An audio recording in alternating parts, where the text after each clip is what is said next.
বাংলার জমিনে আমরা 18 কোটি মুসলমান হওয়া সত্ত্বেও এই দেশের ঘরে ঘরে শিরক, ঘরে ঘরে মাজার।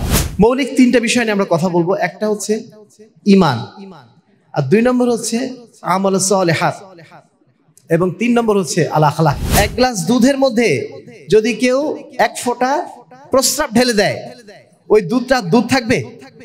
যদি একটু বিষ ঢেলে দেয়, ওই দুধটা দুধ থাকবে? যত কল্লা তত আল্লাহ, বলুন নাউজুবিল্লাহ মিন যালিক। তারা মনে করে প্রত্যেক মানুষের মধ্যে আল্লাহ ঢুকে আছে, প্রত্যেক মানুষের কলবের মধ্যে আল্লাহ আছে। এই সমস্ত আজে বাজে কথা আমাদের শেখানো হয়। সেটি হচ্ছে আমরা আমাদের যে আমলগুলো করছি, সেই আমলগুলো কোন নীতিতে করব, আমাদের নিজের মন যা চায় সেভাবে করব, আমাদের মসজিদের ইমাম সাহেব যেভাবে বলেছেন ওইভাবে করব, বাপদাদা 14 পুরুষ যেভাবে করেছেন সেইভাবে করব, আমাদের দেশে যা কিছু হয় সেইভাবে করব, নাকি আল্লাহ রসুল যেভাবে দেখিয়ে দিয়েছেন সেইভাবে করব? আহলে হাদিস আন্দোলন বাংলাদেশ, আসুন পবিত্র কুরআন ও সহিহ হাদিসের আলোকে জীবন গড়ি। আলহামদুলিল্লাহ, আলহামদুলিল্লাহি রাব্বিল আলামিন, আর রহমানির রহিম, মালিকি ইয়াউমিদ্দিন, الذي من علينا بهدايتنا وإيصال مرامنا محمدا رحمة للعالمين، وهو متمم مكارم الأخلاق ومعلم الخلائق وسيد المرسلين. أما بعد، فإن خير الحديث كتاب الله، وخير الهدى هدى محمد، وشر الأمور محدثاتها، وكل محدثة بدعة، وكل بدعة ضلالة، وكل ضلالة في النار.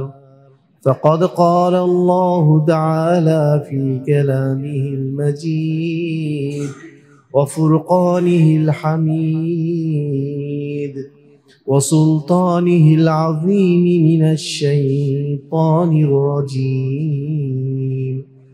بسم الله الرحمن الرحيم.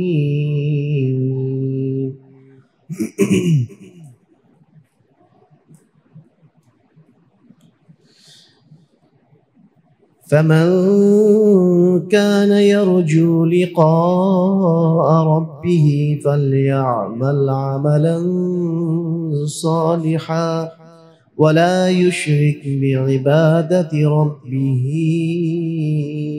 أحدا. وقال تعالى في آية أخرى: الذين آمنوا ولم يلبسوا إيمانهم بظلم উলাইকা লাহুমুল আমনু ওয়া হুম মুহতাদুন। লক্ষ্মীপুর জেলার রামগতি উপজেলা অবস্থিত আজকের জামে মসজিদে উপস্থিত সম্মানিত মুসলিয়ানে কেরাম, প্রশংসা আল্লাহ রাব্বুল আলামিনের জন্য, যার অশেষ রহমতে আমরা দীর্ঘ 1 সপ্তাহ পরে পুনরায় মুসলিম উম্মাহ সপ্তাহে ঈদের দিন পবিত্র জুমার দিনে মসজিদে এসে একত্রিত হয়েছি। যে আল্লাহ রাব্বুল আলামিন আমাদেরকে সুস্থ রেখেছেন, আমাদেরকে নিরাপদে রেখেছেন, সবচেয়ে বড় কথা আল্লাহ রাব্বুল আলামিন আমাদের ঈমানের উপর রেখেছেন, সেই রবের প্রতি আমরা অন্তঃস্থল থেকে শুকরিয়া আদায় করছি। আলহামদুলিল্লাহ।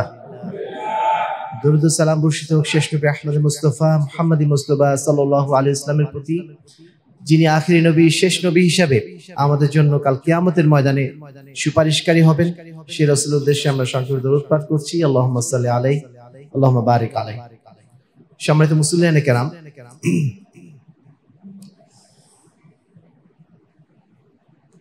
প্রথম কথা হচ্ছে এই যে আজকে আমরা মুসলিমদের যে সংখ্যাটা দেখছি বাংলাদেশে, এই সংখ্যাটা মোটেও কম নয়। 18 কোটি মানুষ যদি বাংলাদেশে হয়, তার মধ্যে 17 কোটি মুসলমান, প্রায় 95% আমরা মুসলমান বাংলাদেশে বসবাস করি। কিন্তু দুর্ভাগ্যের বিষয় হচ্ছে এই যে আমরা অধিকাংশ মুসলমান জানি না আমরা কেন মুসলমান। অধিকাংশ আমরা মুসলমান কেন হয়েছি? কারণ বাপদাদা মুসলমান তাই, এলাকার মানুষ মুসলমান তাই। কিন্তু আমি যে কেন মুসলমান, আমার উপর যে কি দায়িত্ব আছে, এই বিষয়গুলো আমরা অধিকাংশ মানুষ জানি না, অধিকাংশ মুসলমান জানি না। এবং না জানার কারণেই আজকে মুসলিম উম্মার মধ্যে এত বিভেদ, এক মসজিদের সালাত আরেক মসজিদের সালাতের মতো না। এক মসজিদের মুসল্লিরা যেরকম কথা বলেন, এই মসজিদের মুসল্লিরা আরেক রকম কথা বলেন। এক একজন এক এক রকম কথা বলছেন, কারণ কেউ সঠিক জিনিসটা জেনে বলছেন আর কেউ সঠিক জিনিসটা না জেনে বলছেন। পার্থক্য হচ্ছে এই জানা না জানার কারণেই, না জানা না জানার পার্থক্যের কারণেই আজকে মুসলিম উম্মার মধ্যে এত বিভেদ, এবং আমরা সত্য জিনিসটা জেনেও, সত্য জিনিসটা পাওয়ার পরও সত্য জিনিসটা আমরা জানি না এবং সত্য জিনিসটা মানি না। সম্মানিত উপস্থিতি, আজকে আমরা মৌলিক কয়েকটা বিষয় নিয়ে কথা বলবো, যে বিষয়গুলো আমাদের জন্য জানা অপরিহার্য। একজন মুসলিম হিসাবে আমাদের যে বিষয়গুলো জানা অপরিহার্য। আপনি যদি কৃষি ক্ষেত্রে আপনি কৃষি কাজও করেন, আপনি যদি সাইকেল রিক্সাও চালান, আপনি যদি ভ্যানও চালান, তবু আপনাকে জানতে হবে যদি আপনি মুসলমান হন। মৌলিক তিনটা বিষয় নিয়ে আমরা কথা বলবো। একটা হচ্ছে ঈমান, আর 2 নম্বর হচ্ছে আমাল সালেহাত, এবং 3 নম্বর হচ্ছে আল আখলাক। এই তিনটা জিনিস একজন মুসলিম হিসাবে আমাদের জন্য জানাটা ফরজ। যদি আমরা না জানি আমরা মুসলমান কেন, আমরা নিজেরাই বুঝতে পারবো না, কাল কিয়ামতের ময়দানে আল্লাহর কাছে কোনো জবাব দিতে পারবো না। প্রথম যে বিষয়টা আমরা আলোচনা করেছি সেটি হচ্ছে আল ঈমান। একজন মুসলমানের সবচেয়ে বড় সম্পদ তার টাকা পয়সা না, একজন মুসলমানের সবচেয়ে বড় সম্পদ তার বাড়ি গাড়ি না, তার সবচেয়ে বড় সম্পদের নাম কি? আল ঈমান। ঈমান, ঈমানের কারণেই আমরা মুসলমান, আমাদের বিশ্বাসের কারণেই আমরা মুসলমান। না হলে একজন হিন্দু ব্যক্তি, তার সাথে আমার চেহারার কোনো ফারাক নেই। সেও স্কুলে চাকরি করে, আমিও স্কুলে চাকরি করি, সেও কৃষি খেতে যায়, আমিও কৃষি খেতে যাই। পার্থক্য কি দুজনের মধ্যে? পার্থক্যের জায়গা একটাই হচ্ছে, সেটা হচ্ছে বিশ্বাসের জায়গা। সে বিশ্বাস করে একজন ভগবান নামে কাউকে, এবং তাদের ধর্মের যে সমস্ত রিচুয়াল গুলো সেগুলো সে পালন করে। আমি একজন মুসলমান, আমি বিশ্বাস করি আল্লাহর উপরে, এবং আল্লাহ রাব্বুল আলামিন যে বিধান দিয়েছেন সেই বিধানের উপর আমার বিশ্বাস। এই কারণে আমি মুসলমান হয়েছি, এই কারণে আমি মসজিদে আছি, আমি মসজিদে এসেছি। সে মন্দিরে যায়, আমি মসজিদে আসছি। এর কারণটা কি? মূলত বিশ্বাস। এই বিশ্বাসটা আমাদের জন্য সবচেয়ে গুরুত্বপূর্ণ। এই জন্য আল্লাহ রাব্বুল আলামিন বলছেন, ফাআলাম আন্নাহু লা ইলাহা ইল্লাল্লাহ, তুমি আগে জেনে নাও যে আল্লাহ ছাড়া কোনো মাবুদ নেই, আল্লাহ ছাড়া কোনো সত্য মাবুদ নেই। কেউ ভগবানকে ডাকবে, কেউ গডকে ডাকবে, কেউ অনেককে ডাকবে, কিন্তু ডাকার জায়গায় একমাত্র মুসলমানদের কাছে কে? আল্লাহ রাব্বুল আলামিন। আমরা শুধু আল্লাহকেই ডাকতে পারি, কারণ আল্লাহ রাব্বুল আলামিন এই জমিন সৃষ্টি করেছেন, আসমান সৃষ্টি করেছেন, সবকিছু সৃষ্টিকর্তা তিনি, সমস্ত বিধান দিয়েছেন তিনি। অতএব শুধুমাত্র আনুগত্য করতে হবে কার? আল্লাহ রাব্বুল আলামিনের। এটা আমাদের সবার আগে জানতে হবে একজন মুসলিম হিসাবে। এই জানাটা আমাদের প্রত্যেকের জন্য অপরিহার্য। আল্লাহ রাব্বুল আলামিন প্রত্যেক নবী রাসূলকে পাঠিয়েছেন এই জ্ঞান দিয়ে।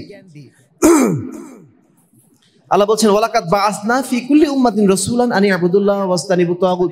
আমি প্রত্যেক নবী রাসূলের, প্রত্যেক কওমের কাছে, জাতির কাছে একজন নবী পাঠিয়েছি, রাসূল পাঠিয়েছি। কেন? এই কথা জানাতে যে আল্লাহ ছাড়া কারোর ইবাদত করা যায় না, আল্লাহ ছাড়া কারোর দাসত্ব করা যায় না, এবং আল্লাহ বাদ দিয়ে যাদের দাসত্ব করা হয়, মানুষ যাদের দাসত্ব করে, ওগুলোর দাসত্ব আমরা করব না। এই তথ্য, এই জ্ঞান দিয়ে প্রত্যেক নবী রাসূলকে আল্লাহ রাব্বুল আলামিন প্রেরণ করেছেন। আপনি স্কুলে পড়েন, মাদ্রাসায় পড়েন, না পড়েন, তবু আপনাকে এটা জানতেই হবে যে আল্লাহ ছাড়া কারোর দাসত্ব করা যায় না, আল্লাহ ছাড়া কারোর কাছে মাথা নত করা যায় না। সম্মানিত উপস্থিতি, আমরা এই জ্ঞানটা অবশ্য অনেকে হয়তো রাখি। আরেকটু বলে নিই যে আমরা এই দুনিয়ার জীবন শেষ করে একদিন অবশ্যই আমাদেরকে আল্লাহর কাছে ফিরে যেতে হবে, তাই না? আল্লাহর কাছে যেদিন আমরা ফিরে যাব, প্রথম আমাদের বসবাসের জায়গা কোথায়? কবর। কবরে যখন ঢুকবো, কবরে ঢোকার পরে আমাদের প্রথম যে সওয়াল করা হবে, আপনারা তো জানেন তাই না, সওয়াল জবাব হয় নাকি? বিশ্বাস করি না এটা আমরা? বিশ্বাস করি এটা আমরা? কবরে যাওয়া মাত্র আমাদের সওয়াল জবাব শুরু হয়ে যাবে। প্রথম সওয়াল কি হবে? মান রব্বুকা, তোমার রব কে? ওমান নাবিয়ুকা, তোমার নবী কে? ওমা দীনুকা, তোমার দিন কি? এবং সর্বশেষ তুমি কোথা থেকে জানলে এগুলো? আমি কোরআন পড়েছিলাম, তারপরে আমি সেখান থেকে জেনেছি। এটা আমরা বলবো, তাই না? তো কবরে প্রথম যেটা আমাকে জিজ্ঞেস করা হবে, কি জিজ্ঞেস করা হবে? মান রব্বুকা, তোমার প্রভুকে, তুমি কাকে ইবাদত করতে, কে তোমার মাবুদ ছিল, তুমি কার দাসত্ব করতে? যারা আমরা আল্লাহর দাসত্ব করেছি, কাল কিয়ামতের কবরে এই জবাবটা আমি দিতে পারবো যে আল্লাহ, আমি আল্লাহকে মাবুদ হিসেবে মেনেছি। একজন হিন্দু ব্যক্তি, একজন খ্রিস্টান ব্যক্তি এই জবাব কি দিতে পারবে? সে দিতে পারবে না, কারণ সে আল্লাহর পূজা করেনি, সে আল্লাহর ইবাদত করেনি। ঠিক তেমনই ভাবে আমাদের মধ্যে এমন অনেক মুসলমান আছেন, মুসলমান হওয়ার পরেও আল্লাহর ইবাদত করেছে, আবার অন্য কারোর ইবাদত করেছে। কিভাবে? মসজিদে এসে সিজদা করেছে, যখন বিপদে পড়েছে মাজারে গেছে, তখন আল্লাহর কাছে যায়নি, গেছে কোথায়? মাজারে গেছে। ওই ব্যক্তিও কিন্তু কবরের মধ্যে বলতে পারবে না যে আমার রব আল্লাহ, কারণ আল্লাহ কিসের রব মেনেছে বটে, কিন্তু সাথে আরেকজনকেও সে মেনেছে। এজন্য আল্লাহ রাব্বুল আলামিন তার এই রুবুবিয়াত উলুহিয়াতের হকটা তার জন্য বরাদ্দ রাখবেন না। ফলে সে আল্লাহর ইবাদত করা সত্ত্বেও যেহেতু শিরক করেছে, শিরক করার কারণে সে কবরে বলতে পারবে না যে আমার রব ছিলেন আল্লাহ। তাহলে কবরের প্রথম আমার প্রশ্নটা হবে তাওহীদ নিয়ে, আমার ঈমান নিয়ে, বিশ্বাস নিয়ে।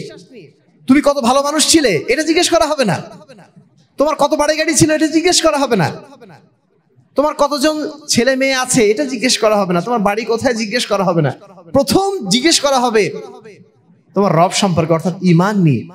এজন্য ঈমানটা একজন মুসলমানের জন্য সবচেয়ে গুরুত্বপূর্ণ। একজন মানুষ যতই মূর্খ হোক না কেন, তাকে ঈমান সম্পর্কে অবশ্যই জানতে হবে। সম্মানিত উপস্থিতি, ঈমানটা কেমন জিনিস? ঈমানটা একটা সলিড জিনিস।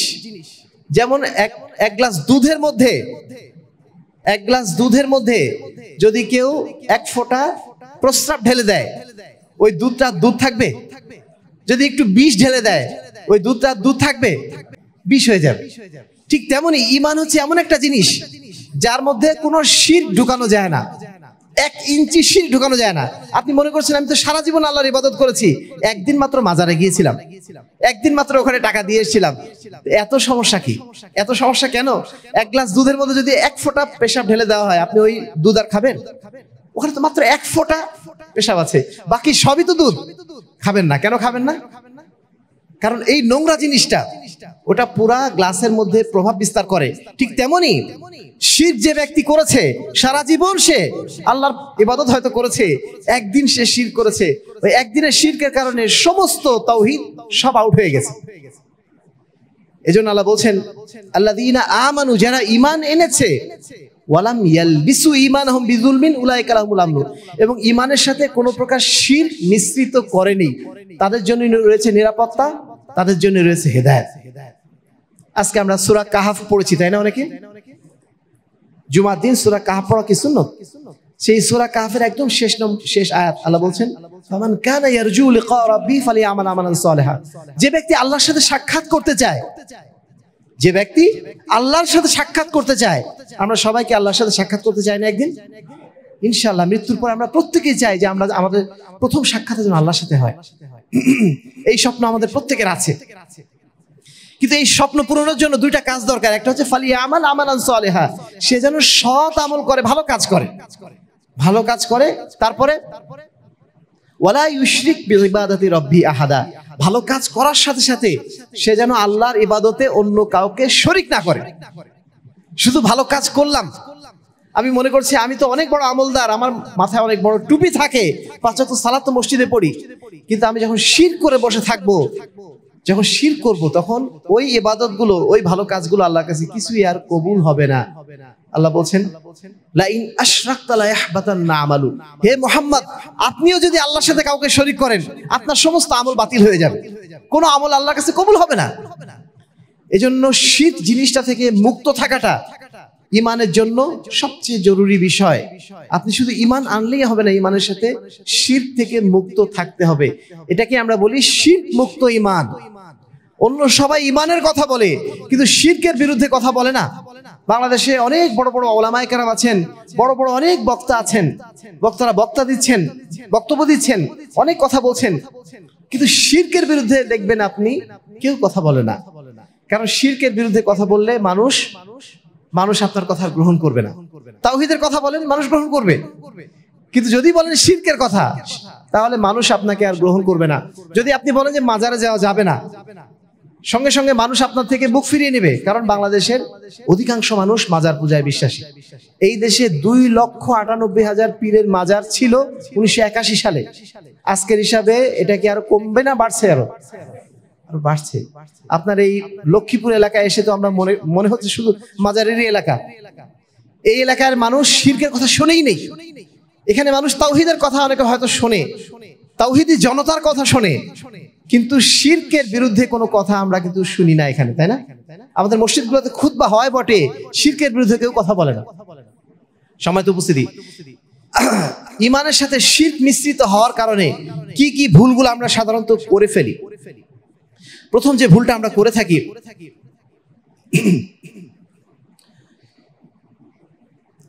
শিরকের বিষয়ে সতর্ক না থাকার কারণে বাংলার জমিনে আমরা 18 কোটি মুসলমান হওয়া সত্ত্বেও এই দেশের ঘরে ঘরে শিরক, ঘরে ঘরে মাজার, ঘরে ঘরে মানুষ আল্লাহ বাদ দিয়ে অন্য কারোর পূজা করছে। আল্লাহ রাব্বুল আলামিন আমাদেরকে সতর্ক করে বলছেন, যারা মুশরিক তাদের সম্পর্কে বলছেন, ওয়ায়াবুদুনা মিন দুনিল্লাহি মা লা ইয়াদুররুহুম, তারা আল্লাহকে বাদ দিয়ে অন্য কারোর পূজা করে, মা লা ইয়াদুররুহুম, যা তাদেরকে কোনো ক্ষতিও করতে পারে না, ওয়ালা ইয়ানফাউহুম, তাদেরকে কোনো উপকারও করতে পারে না, ওয়ায়াকুলুনা হাউলাই শুফাহাউনা ইনদাল্লাহ, আর তারা বলে আমরা তো আসলে এদের পূজা করি না, আমরা আল্লাহরই পূজা করি, কিন্তু এরা আমাদের জন্য আল্লাহর কাছে সুপারিশ করবে। যত মাজার পূজারী আছে তাদেরকে যদি জিজ্ঞেস করেন, বলেন তোমরা কেন মাজার পূজা করো? তোমরা তো আল্লাহর কাছে চাইলেই পারো। তোমরা বিপদ আপদ হয়েছে, বিপদ আপদ হলে আল্লাহ কি বলছেন, উদউনি আস্তাজিব লাকুম, তোমরা আমাকে ডাকো, আমি তোমাদের সমস্ত চাওয়া পাওয়া পূরণ করে দেব। তোমরা কেন যাচ্ছ মাজারে? যেই লোকটা মারা গেছে, যে সেই লোকটা নিজেই জানে না সে জান্নাতে যাবে না জাহান্নামে যাবে। যে লোকটা মারা গেছে সে কি নিজেই জানে সে জাহান্নামে যাবে না জান্নাতে যাবে? তার নিজেরই কোনো উপকার করার ক্ষমতা নেই, নিজেরই ক্ষমতা নেই, নিজের কোনো ক্ষতি করার ক্ষমতা নেই। সেই লোকটার কাছে কেন আমরা যাচ্ছি? ওনারা বলছেন যে আমরা তো আসলে ওনাদের কাছে যাই না, আমরা আল্লাহর কাছেই চাচ্ছি, কিন্তু এরা আমাদের সুপারিশকারী হবে। সেম এই কথাটা কারা বলতো? মক্কার কুরাইশরাও বলতো। আল্লাহ রাসূল যখন তাদেরকে বললেন তোমরা কেন মূর্তি পূজা করো, তোমরা কেন মূর্তির পূজা করছো, তখন তারা বলতো যে আমরা তো মূর্তির পূজা করি না, মূর্তির পূজা করি না, ওমানা আবুদুহুম ইল্লা লিউকাররিবুনা ইলাল্লাহি যুলফা, আমরা তো শুধুমাত্র তাদের কাছে এই জন্য যাই, তাদের পূজা এই জন্য করি যেন ওরা আল্লাহর কাছে যে বলে যে না এই লোকটা ভালো লোক, এরে তুমি ক্ষমা করে দাও। সম্মানিত উপস্থিতি, আল্লাহ রাব্বুল আলামিন পবিত্র কোরআনে বলছেন, ওয়ালিল্লাহি মা ফিস সামাওয়াতি ওয়াল আরদ, আল্লাহর জন্যই আসমান জমিন সবকিছু আল্লাহ রাব্বুল আলামিন সৃষ্টি করেছেন, সবকিছুই আল্লাহর জন্য। ওয়া কাফা বিল্লাহি ওয়াকিলা, যদি ওয়াকিল হওয়ার দরকার হতো, শাফাত করার কারো দরকার হতো, ওয়া কাফা বিল্লাহি ওয়াকিলা, আল্লাহ নিজেই তো ওয়াকিল হিসাবে যথেষ্ট। তুমি কার কাছে যাচ্ছ? তুমি কার কাছে যাচ্ছ? চাওয়া পাওয়ার জন্য আল্লাহই তো যথেষ্ট, তুমি কেন এই ধরনের ব্যক্তিদের কাছে তোমরা যাচ্ছ? সম্মানিত উপস্থিতি, পৃথিবীর শুরুকাল থেকে শিরকগুলো এইভাবে হয়ে এসেছে এবং শয়তান আমাদেরকে এগুলো শিখিয়ে দিয়েছে। কারণ আল্লাহর কাছে চাওয়া তো আরো সহজ কাজ, তাই না? আল্লাহর কাছে চাওয়া এটা কি কোনো কঠিন কাজ? মাজারে চাইতে গেলে আপনার মাজারে যাওয়া লাগতেছে, সেখানে যে কিছু টাকা পয়সা দেওয়া লাগতেছে, তারপর অনেক কিছু চাওয়া লাগতেছে। আর আল্লাহর কাছে চাওয়া কি? আপনি ঘরে বসে আল্লাহর কাছে চাইতে পারেন, যখন বিপদে পড়েছেন তখনই চাইতে পারেন। কিন্তু শয়তান শিখিয়ে দিচ্ছে যে না, এত সহজে হবে না, তোমাকে ওইখানে যাওয়াই লাগবে। শয়তান আমাদেরকে এগুলো শিখিয়ে আমাদের ভুল পথে নিয়ে যায়। সম্মানিত উপস্থিতি, ঈমান সম্পর্কে না জানার কারণে, শিরক সম্পর্কে না জানার কারণে আজকে আমরা অধিকাংশ মুসলমান এইভাবে শিরকের মধ্যে ডুবে আছি এবং কি বলবো, এমন একটা কাজের মধ্যে ডুবে আছি যেটা কোনো সচেতন মানুষ, কোনো বুদ্ধিমান মানুষ করতে পারে না। কোনো বুদ্ধিমান মানুষ মানেই জানে যে লোকটা মারা গেছে, কবরের মধ্যে ঢুকে আছে, ওর সাথে আমার তো কোনো লিঙ্ক নেই, আর তার সাথে কথাবার্তা বলে সে শুনবে? ইন্নাকা মাইয়িতুন ওয়া ইন্নাহুম লামাইয়িতুন, তুমি একদিন মারা যাবে, সেও একদিন মারা যাবে, আর মারা গেলে ইন্নাকা লা তুসমিউল মাউতা, কোনো মৃত ব্যক্তিকে কখনো শোনানো যায় না। সম্মানিত উপস্থিতি, শিরক সম্পর্কে জ্ঞান না থাকার কারণে আমরা সমাজে হাজারো কুসংস্কারে ডুবে থাকি, যে কুসংস্কারগুলো হিন্দুদের কাছ থেকে আমাদের কাছে এসেছে। যেমন আমরা মনে করি শনিবারে ঘর থেকে বের হওয়া যাবে না, ঘর থেকে বের হলে যদি কাক দেখা যায় তো কাক দেখলে আজকের দিনটা আমার জন্য ভালো যাবে না। তারপরে যেই দিন আপনার সূর্যগ্রহণ হয়, চন্দ্রগ্রহণ হয়, সেই দিন বাইরে গেলে নাকি ক্ষতি হয়। এই যে বিষয়গুলো, তারপরে নানা ধরনের আরো আমরা চিন্তা ভাবনা করি, যেমন কেউ তাবিজ বাঁধি, আমরা তাবিজ বাঁধি, তাই না? কেন তাবিজ বাঁধি? তাবিজ আমাকে নাকি বিপদ আপদ থেকে মুক্ত করবে। তারপরে ছোট বাচ্চার কপালে কালো টিপ লাগিয়ে দিই, কেন লাগিয়ে দিই? যেন বদ নজর থেকে বেঁচে যায়। এই যে যাবতীয় কুসংস্কার, এই সমস্ত কুসংস্কার ইসলামে আছে। ইসলাম কোনো কুসংস্কারের ধর্ম না, এই সমস্ত কুসংস্কার ইসলামে নাই। লা উদওয়া ওয়ালা তিয়ারা। ইসলাম বলে দিয়েছে যে অশুভ জিনিস বলতে কিছু নাই। আল্লাহ রাব্বুল আলামিন যা কিছু সৃষ্টি করেছেন সবকিছুই দুনিয়ার জন্য উপকারী। এখানে অশুভ বলে কিছু নেই। কাকও অশুভ না, পেঁচাও অশুভ না, শনিবারও অশুভ না, কোনো কিছু অশুভ না। আল্লাহ রাব্বুল আলামিন দুনিয়াতে যা সৃষ্টি করেছেন কিসের জন্য করেছেন? মানুষের কল্যাণের জন্য, কোনো অকল্যাণের জন্য সৃষ্টি করেন নাই। সম্মানিত উপস্থিতি, তাবিজ আমরা বাঁধি, তাবিজ আমরা মনে করি যে আমার হাতে ব্যথা হয়েছে, পায়ে ব্যথা হয়েছে, তাবিজ বাঁধলে বোধহয় উপকার হবে। তাবিজের মধ্যে কিছু একটা লেখা থাকে, সেই লেখা থাকলে নাকি শরীরের মধ্যে বিশেষ একটা শক্তি তৈরি হবে। যদি তাবিজের মধ্যে একটা বিশেষ কিছু শক্তি থাকতো, তাবিজ থেকে যদি উপকৃত হওয়া যেত, এই কাজ সবার কে করতেন? আল্লাহ রসুল করতেন, সাহাবীরা করতেন, হকপন্থী ওলামায়ে কেরাম করতেন। কেউ এগুলো করে না। এগুলো কে করে? যাবতীয় সব পীর ফকির বা রাস্তায় ঘুরে বেড়ায় যে সমস্ত লোকরা, যাদের কাছে দ্বীনের কোনো জ্ঞান নেই, ধর্মের কোনো জ্ঞান নেই, এই সমস্ত লোকগুলো আমার হাতে বেঁধে দেয়। আর আমি মনে করি যে আমার মনে হয় সব রোগ ভালো হয়ে যাবে, আমি বোধহয় সুস্থ হয়ে যাব। সম্মানিত উপস্থিতি, এইগুলো কি? সব কুসংস্কার। আল্লাহ রাসূল বলে দিয়েছেন, মান আল্লাকা তামিমাতান ফাকাদ আশরাকা। যে ব্যক্তি কোনো তাবিজ ঝুলালো শরীরে, নিঃসন্দেহে সে কি করলো? সে শিরক করলো। অনুরূপভাবে আর একটা ছোট্ট জিনিস, ছোট বাচ্চার কপালে আমরা কালো টিপ লাগিয়ে দিই। এই কালো টিপ লাগাই এই জন্য যে বদ নজর থেকে বাঁচা যাবে। কালো টিপ কি আমাদের বদ নজর থেকে বাঁচানোর মালিক? আমাদের যে কোনো বিপদ থেকে বাঁচানোর মালিক কে? যদি আল্লাহই মালিক হন, আল্লাহই সবকিছু কারণেওয়ালা হন, আমি কালো টিপের যখন লাগাচ্ছি আমার ভরসাটা কোথায় চলে যাচ্ছে? কালো টিপে চলে যাচ্ছে না যে কালো টিপটা মনে হয় আমাকে বাঁচাবে। এই যে ভরসা আল্লাহর উপরেও আছে আপনার, সেই সাথে আপনার একটু ভরসা চলে গেছে কোথায়? কালো টিপেও চলে গেছে। এই ভরসাটার নামই হচ্ছে শিরক। ভরসা করতে হবে শুধুমাত্র আল্লাহর উপরে।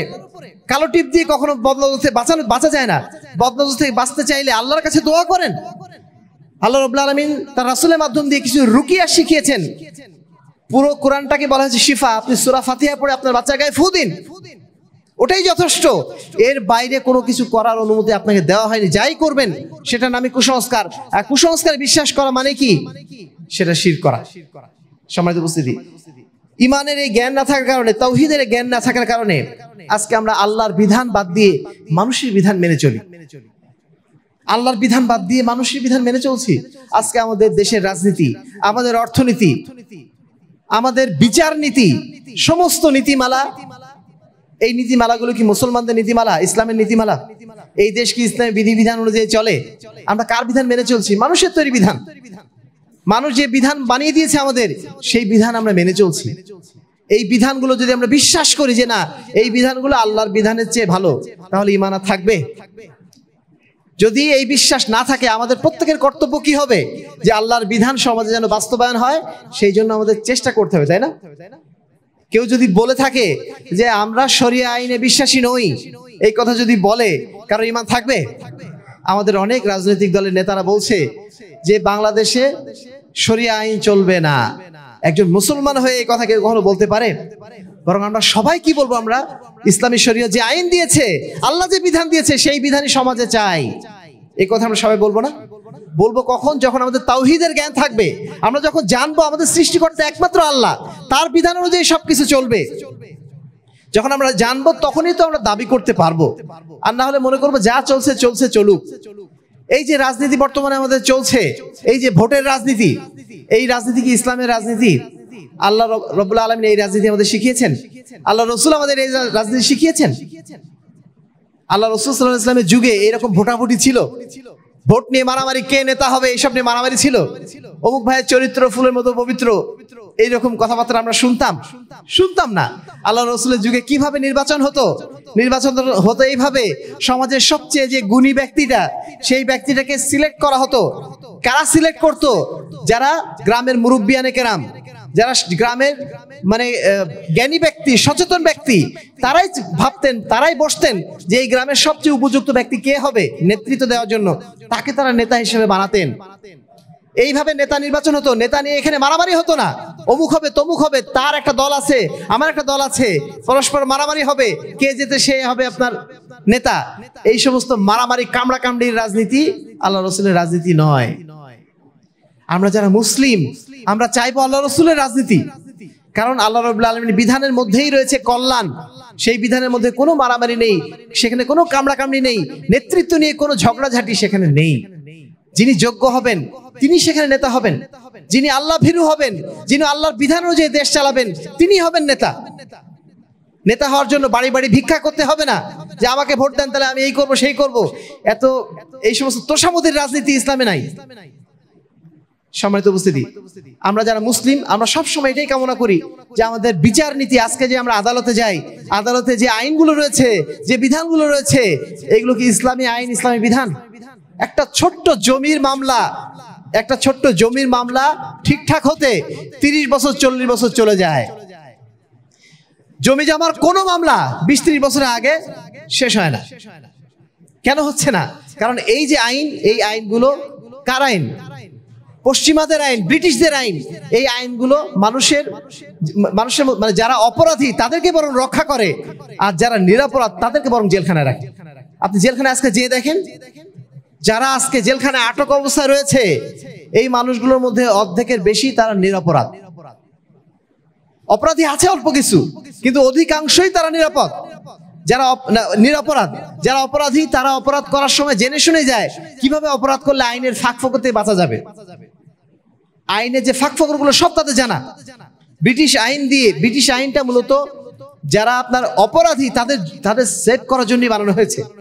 আর এই কারণে আপনারা দেখবেন অধিকাংশ ক্ষেত্রে অপরাধীর কোনো বিচার হয় না, বরং নিরপরাধ লোক তারই সেই ভুল বশত ফেঁসে যায়, যেহেতু তার আইন কারণ ওইভাবে জানা নেই। সম্মানিত উপস্থিতি, যদি ইসলামী বিচার ব্যবস্থা থাকতো, কোনো অপরাধ সংগঠিত হওয়ার 1 মাস 2 মাসের মধ্যে রায় কার্যকর হয়ে যেত। বছরের পর বছর অপেক্ষা করতে হতো না। বছরের পর বছর এইভাবে আমাদেরকে ওই লক্ষ্মীপুর শহরে যে আমাদের মানববন্ধন মিছিল এসব করা লাগতো না। যিনি অপরাধী তিনি যত বড়ই ক্ষমতার অধিকারী হোক না কেন, যতই টাকা পয়সার অধিকারী হোক না কেন, অপরাধ করলে তার শাস্তি অবশ্যই হবে ইসলামী বিধানে, কোনো সুযোগ নেই। ইসলামী আইনে অনেক শক্ত কিছু বিধান রয়েছে, যে বিধানগুলোর কারণে অনেকে ভয় পেয়ে যায়। তারা মনে করে ইসলাম বোধহয় অনেক কঠিন। না, ইসলাম কঠিন নয়। হ্যাঁ, ইসলাম শাস্তি দেওয়ার ক্ষেত্রে কঠিন। কেন কঠিন?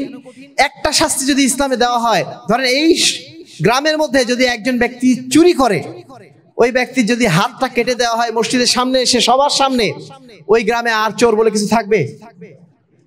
ইসলাম এই জন্যই বলছে ওয়ালাকুম ফিল কিসাসি হায়াতুন ইয়া উলিল আলবাব। একজন মানুষকে মেরে ফেললে যিনি হত্যাকারী তাকে সঙ্গে সঙ্গে ওইভাবে হত্যা করা হয় যেভাবে তাকে হত্যা করা হয়েছিল। আল্লাহ বলছেন যে যদি তোমরা এর শাস্তি গ্রহণ করো, সে যেহেতু মেরে ফেলেছে তাকেও যদি তোমরা মেরে ফেলো, আল্লাহ বলছেন ওয়ালাকুম ফিল কিসাস হায়াত, এর মধ্যেই রয়েছে জীবন, মৃত্যুর মধ্যেই রয়েছে জীবন। কিভাবে জীবন রয়েছে? আপনি যখন হত্যাকারীর বদলায় আরেকজনকে আপনি যখন মেরে ফেললেন, শাস্তি স্বরূপ যখন তাকে হত্যা করে ফেললেন, তখন এলাকাবাসী জানবে আমি কোনো অন্যায় করে পার পাবো না। আমি যদি কাউকে হত্যা করি আমাকেও পাল্টা হত্যা করা হবে। সেজন্য কোনো অপরাধী আর অপরাধ করবে না। আর এভাবেই সমাজে শান্তি প্রতিষ্ঠিত হবে। ইসলাম বিচার ব্যবস্থার এই কঠোরতার মধ্যেই রয়েছে সৌন্দর্য, এই কঠোরতার মধ্যেই রয়েছে সমাজের নিরাপত্তা। শাস্তি যত সহজ হবে তখন মানুষ মনে করবে ওই টাকা পয়সা দিলে তো হয়ে যাবে সব, তখন মানুষ নির্বিবাদে অপরাধ করবে। কিন্তু ইসলামের টাকা পয়সা দিয়ে, ঘুষ দিয়ে বাঁচার কোনো সুযোগ নেই। সম্মানিত উপস্থিতি, এদেশের রাজনীতি আমরা বলেছি, এদেশের বিচার নীতি বলেছি, এদেশের অর্থনীতি, এদেশের অর্থনীতিও সুদী অর্থনীতি। এদেশের ঘরে ঘরে সুদ। আমরা সুদ খেতে চাই না, তবু আমাদের বাড়িতে সুদ এসে উপস্থিত। আজকে ক্ষুদ্র ঋণের নাম করে আমাদের দরিদ্র লোকগুলোকেও এখন সুদের জালে জড়িয়ে দেওয়া হয়েছে। আগে শুধু সুদ খেত কারা? ব্যাংকে যেত কারা? যারা বড় লোক ছিল। আর এখন প্রত্যেক বাড়িতে বাড়িতে, যত গ্রামের মধ্যে যত বেশি গরিব লোক তত বেশি তারা এখন সুদের সাথে জড়িত। কারণ বাড়িতে বাড়িতে যে আপনাকে সুদ খেতে বাধ্য করা হচ্ছে, সুদ দিতে বাধ্য করা হচ্ছে, আপনাকে বলা হচ্ছে আজকে নাও, আপনি চাচ্ছেন না সুদ, তবুও আপনার কাছে যে টাকা দিয়ে আসছে বলছে যে 10 দিন পরে দিলেই হবে, নাও না, সমস্যা কি? আপনাকে উস্কানি দিয়ে দিয়ে, লোভ লালসা দেখিয়ে আপনাকে সুদ খেতে বাধ্য করা হচ্ছে। ফলে বাংলাদেশে এখন এমন অবস্থা, শতকরা 99% বাড়িতে এখন আমরা সুদের মধ্যে জড়িত হয়ে আছি। এই পশ্চিমা অর্থনীতির কারণে, এই সুদী অর্থনীতির কারণে, সুদের মতো একটা জঘন্য অপরাধের সাথে আমরা প্রত্যেকেই জড়িত হয়ে যাচ্ছি। আমরা কেউ চাই না এই অর্থনীতি থাকুক। আমরা চাই ইসলামী অর্থনীতি আসুক, যে অর্থনীতি জাকাতের ভিত্তিতে প্রতিষ্ঠিত, যে অর্থনীতি কর্জে হাসানার উপর প্রতিষ্ঠিত, যে অর্থনীতির মাধ্যম দিয়ে সমাজের দুর্বল লোকগুলোকে সবল করা যায়, তাদের আপনার সুদ দিয়ে বড় লোক বানানো লাগে না। এই গ্রামে নিঃসন্দেহে সবাই গরিব লোক নয়, কিছু বড় লোক আছে। সেই বড় লোকগুলোর টাকাগুলো যদি জমা করে গ্রামের গরিব লোকগুলোকে দেওয়া হতো, এই গ্রামের দারিদ্র বলে কিছু থাকতো না। সারা দেশব্যাপী যদি এইভাবে হিসাব করে সরকার জাকাত আদায় করত এবং গরিব মানুষদের মধ্যে যদি যথাযথভাবে বিলি বন্টন করত, এই বাংলাদেশে দারিদ্র বলে কিছু থাকতো না। দারিদ্র বলে কিছু থাকতো না। ওমর রাদিয়াল্লাহু আনহুর যুগে আপনারা জানেন এমন অবস্থা হয়েছিল, জাকাত দেওয়ার লোক পাওয়া যেত না। জাকাত কাকে দেওয়া হবে এটাই পাওয়া যেত না। জাকাতের সুষম বন্টনের কারণে সমাজে দারিদ্রতা এমনভাবে দূর হয়ে গিয়েছিল। আল্লাহ বলছেন, ইয়ামহাকুল্লাহ ওয়া ইউরবি সাদাকাত, নিশ্চয়ই আল্লাহ রাব্বুল আলামিন সুদের মাধ্যম দিয়ে মানুষকে আরো দরিদ্র বানিয়ে দেন, মানুষের রিজিক আরো কমিয়ে দেন। আর ওয়া ইউরবি সাদাকাত, এবং জাকাতের মাধ্যম দিয়ে মানুষের সম্পদ আরো বৃদ্ধি করে দেন, মানুষের হায়াতে আরো বরকত দান করেন, রিজিক আরো বৃদ্ধি করে দেন। আল্লাহ রাব্বুল আলামিন ওয়াদা কি মিথ্যা? নিঃসন্দেহে আল্লাহ রাব্বুল আলামিন যেটা বলেছেন সেটাই সত্য। সেজন্য আমরা কেউ চাই না এই প্রচলিত পশ্চিমা অর্থনীতি থাকুক, আমরা প্রত্যেকেই চাই ইসলামী অর্থনীতি দেশে আসুক। এটা তাওহীদের দাবি, এটা আমাদের ঈমানের দাবি। এটা শুধুমাত্র কি বলবো আমরা বলছি তাই না, বরং এটা আমাদের ঈমানের দাবি, এটা আমাদের তাওহীদের দাবি। সম্মানিত উপস্থিতি, যদি আমরা তাওহীদের জ্ঞান না রাখি তাহলে শয়তান নানাভাবে আমাদেরকে শিরকের মধ্যে যুক্ত করে দেয়, এমন ভাবে যেটা হয়তো জ্ঞানের মাধ্যম দিয়ে আমাকে শিরকে যুক্ত করে দেয়। কেমন ভাবে? ধরেন আজকে আমরা অধিকাংশ মানুষ বলছি, আমাদের স্কুল কলেজে বইপত্রে লেখা আছে যে আল্লাহ রাব্বুল আলামিন নিরাকার এবং তিনি সর্বত্র বিরাজমান। এই যে কথাটা, এই কথাটা আমরা মনে করছি যেহেতু বইতে লেখা আছে এটা মনে হয় সত্য কথা। এটা কি সঠিক কথা? আল্লাহ রাব্বুল আলামিন কোথায় আছেন? আরশে আজিমের উপরে আছেন। আল্লাহ রাব্বুল আলামিন আরশে আজিমের উপর আছেন, তার একটা থাকার জায়গা আছে। আল্লাহ বলছেন আর রহমান আলাল আরশি ইস্তাওয়া, আল্লাহ রাব্বুল আলামিন কোথায় আছেন? আরশে আজিমের উপরে আছেন। কিভাবে আছেন আমরা জানি না। লাইসা কামিসলিহি শাইউন ওয়া হুয়াস সামিউল বাসীর, তার তুলনীয় কিছুই নেই। তিনি কিভাবে আছেন তিনিই জানেন, তার মর্যাদা অনুযায়ী তিনি সেখানে আছেন। কিভাবে আছেন এটা নিয়ে আমরা বিশ্লেষণ করব না, কিন্তু তিনি যে আছেন আরশের উপরে এই বিশ্বাস তো আমাকে রাখতে হবে, কারণ আল্লাহ নিজেই বলছেন তিনি আছেন আরশের উপরে। আর ইনারা বলছেন না, তিনি সর্বত্র বিরাজমান, সবকিছুর মধ্যে আল্লাহ আছে। যত কল্লা তত আল্লাহ, বলুন নাউজুবিল্লাহ মিন যালিক। তারা মনে করে প্রত্যেক মানুষের মধ্যে আল্লাহ ঢুকে আছে, প্রত্যেক মানুষের কলবের মধ্যে আল্লাহ আছে। এই সমস্ত আজে বাজে কথা আমাদের শেখানো হয়। হ্যাঁ, আল্লাহ রাব্বুল আলামিন আছেন জ্ঞানের মাধ্যম দিয়ে, তিনি আমাদের সবার খোঁজ খবর রাখেন, আমরা কি করি না করি সবকিছু জানেন। আমাদের শাহরগের কাছে তিনি আছেন, আমরা কি চিন্তা করি সেটাও তিনি জানেন। কিন্তু তার অর্থ এই না যে তিনি সবার মধ্যে ঢুকে আছেন। তিনি আছেন কোথায়? আরশে আজিমের উপর আছেন, তিনি সর্বত্র বিরাজমান নন। এই বিশ্বাসগুলো মূলত হিন্দুদের বিশ্বাস। এই বিশ্বাসগুলো মুসলমানদের মধ্যে আজকে ঢুকে গেছে যুক্তির নাম করে। যারা এই সমস্ত কথাগুলো বলেন বড় বড় আলেমরাই বলেন, তারা বলছেন যদি আল্লাহ রাব্বুল আলামিন আরশের উপরে থাকেন তাহলে তিনি সীমিত হয়ে যাচ্ছেন, তার উপর সাব্যস্ত হবে, তার নিচ হবে, তার ডান হবে, তার বাম হবে, অতএব এসব বলা যাবে না, বলতে হবে আল্লাহ সর্বত্র বিরাজমান। এই সমস্ত যুক্তি দিয়ে আমাদেরকে শয়তান আল্লাহর সাথে শিরক করে বসছে। সম্মানিত উপস্থিতি, একজন মুসলিম হিসাবে আমাদের সর্বদা সতর্ক থাকতে হবে, আমাদের ঈমানটা যেন নষ্ট না হয়ে যায়। আমরা এক আল্লাহর প্রতি বিশ্বাস স্থাপন করেছি, এই বিশ্বাস এমন ভাবে করতে হবে যেভাবে আল্লাহ রাব্বুল আলামিন করতে বলেছেন। এই বিশ্বাসের সাথে কোনো অবস্থাতেই যেন শিরক ঢুকে না যায়,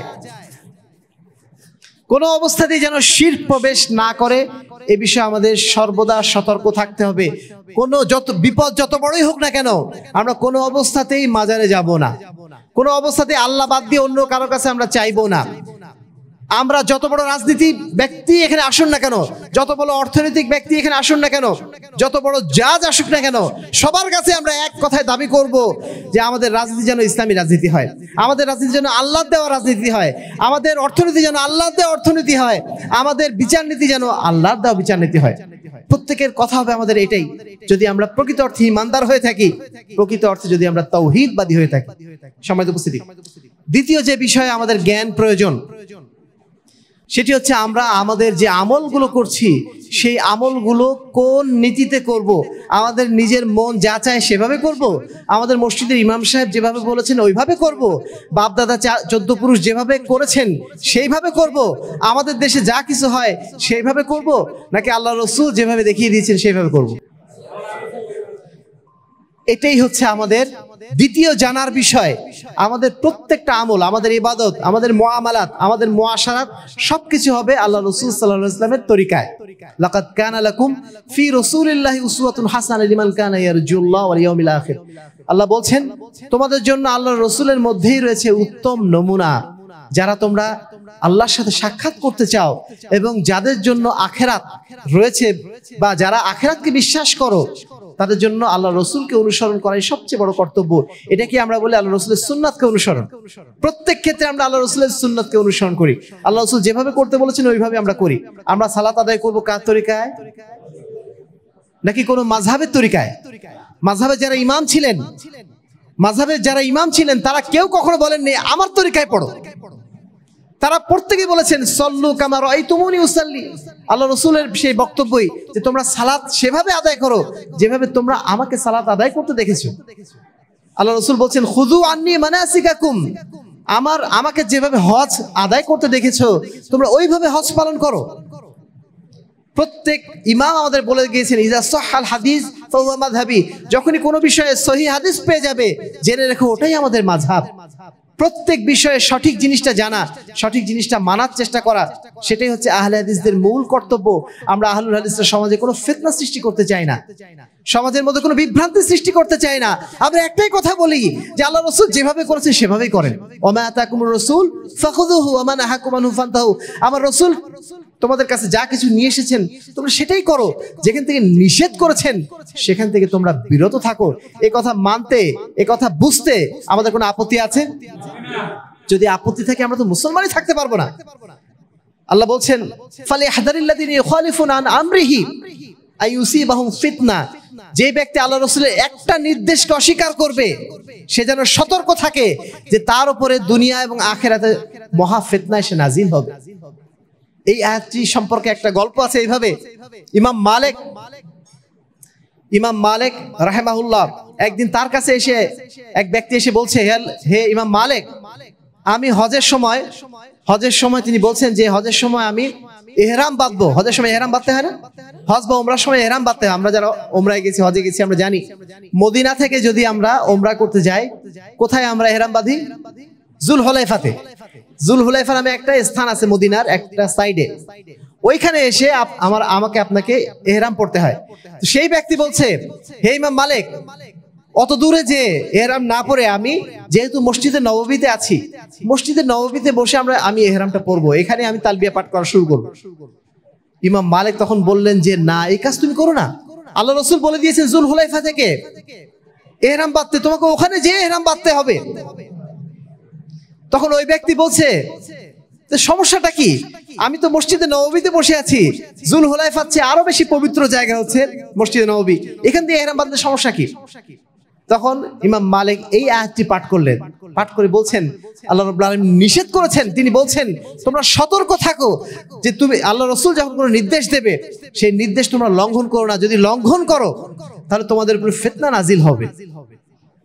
সম্মানিত উপস্থিতি, আল্লাহ রাসূল সাল্লাল্লাহু আলাইহি ওয়াসাল্লাম আমাদেরকে তার ইবাদতগুলো করার জন্য যেভাবে শিক্ষা দিয়েছেন ঠিক সেইভাবেই ইবাদতগুলো আমাদের করতে হবে, পুঙ্খানুপুঙ্খভাবে। একদিন এক বেদুইন ব্যক্তি আল্লাহ রাসূলের কাছে এসে বলছে, হে আল্লাহ রাসূল, আপনি আমাকে ওযু করা শিখিয়ে দিন। তখন ওই ব্যক্তি এসে বলছে না, আল্লাহ রাসূল তাকে ওযু করা শেখাচ্ছেন। আমরা সাধারণত ওযু করি তিনবার করি, তাই না? 3 বার করে কুলি করি, 3 বার আমরা নাক ধুই, 3 বার মুখ ধুই, 3 বার হাত ধুই, 3 বার পা ধুই, শিখিয়ে দিচ্ছেন। শিখিয়ে দেওয়ার পরে আল্লাহ রাসূল বলছেন যে ওযুর অঙ্গগুলো তোমরা 3 বার করে ধৌত করেছো, কেউ যেন এর অতিরিক্ত না করো। যদি কেউ এর অতিরিক্ত করো তাহলে ফাকাদ আসা, সে যেন একটা খারাপ কাজ করলো। ওয়া যালামা ওয়া তাআদ্দা, সে যেন সীমা লঙ্ঘন করলো। ওয়া যালামা, সে যেন নিজের উপর জুলুম করলো। 3টা কথা বললেন। কি কারণে বললেন? ওযু 3 বারের জায়গায় যদি আপনি 4 বার 5 বার করেন তাহলে আল্লাহ রসুল নিষেধ করছেন বা ধমক দিচ্ছেন এইভাবে, সে একটা খারাপ কাজ করলো, সে যেন সীমা লঙ্ঘন করলো, সে যেন জুলুম করলো। আচ্ছা একটু চিন্তা করে দেখুন, আপনি অজুর জায়গায় 3 বার না ধুয়ে যদি 4 বার ধোন, আপনার হাতটা আরো বেশি পরিষ্কার হবে না? 5 বার করলে আরো বেশি পরিষ্কার হবে। এতে তো আল্লাহ রসুলের আরো খুশি হওয়ার কথা ছিল। আল্লাহ রসুল কেন নারাজ হচ্ছেন? কারণ আল্লাহ রসুল একটা নিয়ম শিখিয়ে দিয়েছে। আপনি নিয়মের বাইরে অতিরিক্ত কেন করবেন? এই যে অতিরিক্ত কাজটা আপনি করতে গেলেন, এটাই হচ্ছে আপনার জন্য অপরাধ। 5 ওয়াক্ত সালাতের পরে দলবদ্ধভাবে মোনাজাত করা একটা কাজ সাধারণত আমাদের বাংলাদেশের 99% মসজিদে হয়, তাই না? 99% মসজিদে হয়। এখন যখন আমরা ওনাদেরকে বলি যে ভাই এই কাজটা কেন করছেন, আল্লাহ রসুল তো করেন নাই, তখন তারা বলবেন যে কাজটা করলে সমস্যা কি, ভালো কাজ তো, আমি তো আল্লাহর কাছেই চাচ্ছি, মানুষের কাছে তো চাচ্ছি না। সমস্যাটা কোথায়? সমস্যার জায়গাটা তারা ধরতে পারেন না। সমস্যার জায়গাটা হচ্ছে এই যে আল্লাহ রসুল যা করেনি সেটা করা নিষিদ্ধ, যা করেছেন সেটা করতে হবে, যেটা করেন নাই সেটা ছাড়তে হবে। সেটাই হচ্ছে আল্লাহর আনুগত্য, আল্লাহ রসুলের আনুগত্য। আল্লাহ রসুলের আনুগত্যের অর্থ হচ্ছে এইটা। আপনি যখন আল্লাহ রসুলের আনুগত্যের বাইরে যে নিজের মন মতো একটা কাজ করলেন, নিঃসন্দেহে সেটা আল্লাহ রসুলের নির্দেশের বিপরীতে আপনি চলে গেলেন। আর এটাই সমস্যা। সমস্যার মাত্রাটা আরো বোঝানো যায় এইভাবে। আজকে আমরা কয় রাকাত জুমার সালাত পড়বো? 2 রাকাত পড়বো, তাই না? গতকালকে কয় রাকাত পড়েছিলাম? 4 রাকাত পড়েছিলাম। একটু পরে আসরের সালাত পড়বো, 4 রাকাতই পড়বো। এই সালাতটা এখন যদি আমাদের কোনো মুসল্লি এসে বলে গতকালকে 4 রাকাত পড়লাম, আজকে 2 রাকাত কমানোর কি দরকার, আজকে সবাই আমরা মসজিদে আসছি, আজকে আমরা 4 রাকাত পড়বো। আজকে যদি কেউ 4 রাকাত জুমার সালাত আদায় করে, জুমার সালাত হবে? কেন হবে না? আপনি তো 2 রাকাত বেশি পড়লেন। 2 রাকাত বেশি পড়া কি খারাপ কাজ না ভালো কাজ? আপাতত দৃষ্টিতে ভালো কাজই তো। 2 রাকাত সালাত অতিরিক্ত পড়লেন মানে কি আপনি 4টা সিজদা দিয়েছেন অতিরিক্ত। আল্লাহর কাছে পৃথিবীতে সবচেয়ে প্রিয় কাজ হচ্ছে বান্দা যখন তার উদ্দেশ্যে একটা সিজদা দেয়। আপনি 4টা সিজদা দিয়েছেন, তারপরও আপনার সালাতটা বাতিল। কেন বাতিল হলো? কারণ আল্লাহ রাসূল যা করেননি সেটা আপনি করেছেন, যেটা করতে বলেননি সেটা আপনি করেছেন। এই জন্য প্রত্যেকটা ক্ষেত্রে আল্লাহ রাসূলের তরিকা অনুসরণ করা, এটাই হচ্ছে একজন মুসলিম হিসাবে আমাদের দায়িত্ব। এটাই আমাদের জানার বিষয়। আমরা এক্ষেত্রে কোন রকম ঝগড়াঝাটি করব না। যখনই জানবো আল্লাহ রাসূল করেন আমি করবো না। কিছুদিন পরে হবে কি ঈদে মিলাদুন নবী, সামনে 2 সপ্তাহ পরে 5ই সেপ্টেম্বর বাংলাদেশে জাতীয়ভাবে উদযাপিত হবে কি ঈদে মিলাদুন নবী, অর্থাৎ আল্লাহ রাসূল সাল্লাল্লাহু আলাইহি ওয়াসাল্লামের জন্মদিন উদযাপন করা হবে। ঈদে মিলাদুন নবী উপলক্ষে বাংলাদেশের সরকারি ছুটিও ঘোষণা করা হবে। একজন মুসলিম হিসাবে আমরা তো মনে করবো এটাই যে আল্লাহ রাসূলের জন্মদিন তো পালন করাটা খারাপ কি, ভালোই তো। এই চিন্তাই আমরা সাধারণত করবো, তাই না? কিন্তু এই চিন্তা থেকে আমরা কখন দূরে সরে যাব? যখন আমরা দেখবো যে আল্লাহ রাসূল করেছেন কিনা। আল্লাহ রাসূলের জন্মদিন পালন করার জন্য সবচেয়ে উপযুক্ত কে? আল্লাহ রাসূল নিজেই। আল্লাহ রাসূল সাল্লাল্লাহু আলাইহি ওয়াসাল্লামের জন্মদিন পালন করার জন্য সবচেয়ে উপযুক্ত কারা? আল্লাহ রাসূলের সাহাবীরা। যদি এটা কোনো ভালো কাজ হতো সবার আগে কে করতেন? সাহাবীরা করতেন। তারা যেহেতু করেন নাই মানে কি এই কাজটা ভালো কাজ নয়। এই কাজকে আমরা করতে পারি? যেই কাজ আল্লাহ রাসূল ভালো বলেন নাই, যেই কাজ সাহাবীরা ভালো বলেন নাই, সেটাকে আমরা ভালো বলতে পারবো? এই বিশ্বাসটা আমাদের মজবুত রাখা দরকার। আপনি কৃষি কাজ করেন, তবু আপনাকে এই জ্ঞানটা অন্তত অর্জন করতে হবে। আল্লাহ রাসূল যা বলেছেন তা করব, যা করতে বলেন তা ছাড়বো। এই সহজ বিষয়টা আমাদের মাথায় থাকবে তো ইনশাআল্লাহ। এই জ্ঞানটা অর্জন করা আমাদের জন্য অত্যন্ত জরুরি। এই জ্ঞানের জন্যই আপনাদের সাথে এখন এলাকাবাসী ঝগড়া হবে, গ্রামবাসীর ঝগড়া হবে। তারা বলবেন বাপদাদা 14 পুরুষ করে এসেছে, আমাদের এলাকার ইমাম সাহেব এত বড় মানুষ তিনি করেছে। এই কথাগুলো আমাদের সামনে কি বাধা হয়ে দাঁড়াবে? না। কারণ আল্লাহ রাসূল আমার এলাকাবাসীর চেয়ে, আমার বাপদাদা 14 পুরুষের চেয়ে আল্লাহ রাসূল কি বেশি উত্তম নন? বাপদাদা 14 পুরুষ করেছে, তাই কি হয়েছে? না যেন অনেক কিছু করতেই পারেন তারা হয়তো জানতেন না বিষয়টা। আমার ইমাম সাহেব যত বড় ইমামই হন না কেন, তিনি তো রাসূল নন, তার তো ভুল হতেই পারে। তার ভুলটা আমরা অনুসরণ করতে পারি না। সম্মানিত উপস্থিতি, এটাই হচ্ছে আমাদের মূল দাওয়াত, আহলে হাদিসের মূল দাওয়াত। আমরা কোনো অবস্থাতে কারোর সাথে মারামারি করতে চাই না, কারোর সাথে আমরা ঝগড়াঝাটি করতে চাই না। আমরা শুধু সত্যের দাওয়াত দেই, সত্যটা মানতে বলি, সত্যটা অনুসরণ করার জন্য আমরা মানুষকে আহ্বান জানাই। সম্মানিত উপস্থিতি, তৃতীয় যে বিষয়টি আমাদের জানা প্রয়োজন, আমাদের চরিত্রটা যেন আল্লাহ রাসূল সাল্লাল্লাহু আলাইহি ওয়াসাল্লামের চরিত্রের সাথে যেন মিলে যায়। আল্লাহ রাসূল কেমন ছিলেন? তিনি ছিলেন চূড়ান্ত সৎ মানুষ। তিনি কেমন মানুষ ছিলেন? তিনি ছিলেন আমানতদার মানুষ। তিনি কেমন ছিলেন? তিনি ক্ষমাশীল ছিলেন। তিনি ছিলেন মানুষের প্রতি দয়াশীল। তিনি বড়দের সম্মান করতেন, তিনি ছোটদের স্নেহ করতেন। এই যে আচার আচরণগুলো, আখলাকগুলো, এই আখলাকগুলো আমরা সমাজে সাধারণত অনুসরণ করতে যাই না। হয়তো আমরা আকীদার ক্ষেত্রে সেই আকীদায় বিশ্বাস করি যে আকীদা আল্লাহ রাসূল করতে বিশ্বাস করতে বলেছেন, হয়তো আমলের ক্ষেত্রে আমরা সেই আমলই করি যে আমল আল্লাহ রাসূল করতে বলেছেন, কিন্তু আখলাকের ক্ষেত্রে আমরা যেন মনে করি আমরা যার যা খুশি করব। আমরা কেউ গর্ব অহংকার স্ফীত হয়ে যাচ্ছি। আল্লাহ রাসূল বলছেন যার অন্তরে এক চিলতে পরিমাণ অহংকার থাকবে সে কখনো জান্নাতে যাবে না। কিন্তু আমরা সব অহংকারে ভরপুর হয়ে আছি। যারা আমরা ইবাদত গুজার, ধরে নেই 5 ওয়াক্ত সালাত আদায় করছি, আরেকজনকে দেখে আমরা বলছি যে সালাত আদায় করে না, তুই তো নামাজই পড়িস না, তো জান্নাত নাই। হয়তো আমার অনেক লম্বা দাড়ি আছে, আরেকজনের দাড়ি নাই, বলে দিলাম যে তোর তো দাড়ি নেই, তুই আবার কি ইসলামের লেকচার দিস। এই ধরনের অহংকার সূচক কথাবার্তা কখনো বলা উচিত না, কারণ আমরা কেউ জানি না কে জান্নাতে যাবে, তাই না? ফাইনালি কে জান্নাতে যাবে আমরা কেউ জানি না। এমনকি আল্লাহ রাসূল নিজের সম্পর্কে বলছেন, আমিও আমার আমল দ্বারা কখনো জান্নাতে যেতে পারবো না যদি না আল্লাহ আমাকে দয়া না করে। আমরা সবাই আল্লাহর দয়ার ভিখারি। আল্লাহ রাব্বুল আলামিন যাকে দয়া করবে সেই জান্নাতে যাবে, আমল দিয়ে কেউ জান্নাতে যাবে না। সুতরাং আমল দিয়ে কেউ কাউকে খোঁটা দিবেন না, এটা হচ্ছে অহংকারের পরিচয়। আমরা কেউ কারোর প্রতি যেন হিংসা না করি। একটা চমৎকার হাদিস, যে হাদিসটা আমাদের সবারই মনে রাখা দরকার। আল্লাহ রাসূল সাল্লাল্লাহু আলাইহি ওয়াসাল্লাম বলছেন, আল মুসলিমু মান সালিমাল মুসলিমুনা মিন লিসানিহি ওয়া ইয়াদিহি। মুসলিম তো ওই ব্যক্তি যার কথা থেকে এবং যার কাছ থেকে অন্য মুসলমান নিরাপদে থাকে। আজকে আমরা কি করছি, কি অবস্থা আমাদের? একজন মানুষ একটা প্রাণীকে দেখে যত না ভয় পায়, একজন মানুষকে দেখে তার চেয়ে বেশি ভয় পায়। ও বোধহয় আমার কোনো ক্ষতি করে ফেলবে, ও বোধহয় আমার উপরে কোনো একটা ঝামেলা বাঁধাবে। মানুষকে আমরা ক্ষতি করে দিচ্ছি অবলীলাক্রমে। মানুষকে সবচেয়ে বেশি এখন ভয় পায়। একটা বাঘকে যত না ভয় পায়, সিংহকে যত না ভয় পায়, মানুষকে তার চেয়ে বেশি ভয় পায়। কখনো আমার কোন ক্ষতি করে ফেলে, অথচ আমরা মুসলমান।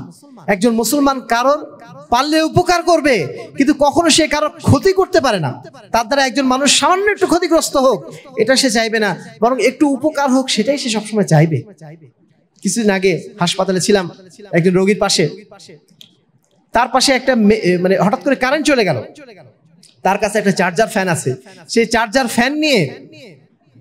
ফ্যান নিয়ে এসে আমাদের যে রোগী ছিল তার কাছে এসে একটু দিয়ে দিলাম, যেহেতু আমাদের কাছে তখন ছিল না চার্জার ফ্যান। পাশের বেডে তিনি নাই, চলে গেছেন। তো তার ফ্যানটা নিয়ে, তার অনুমতি নেওয়ার সুযোগ নেই, তার ফ্যানটা নিয়ে একটু বাতাস খাওয়ানো হয়েছে।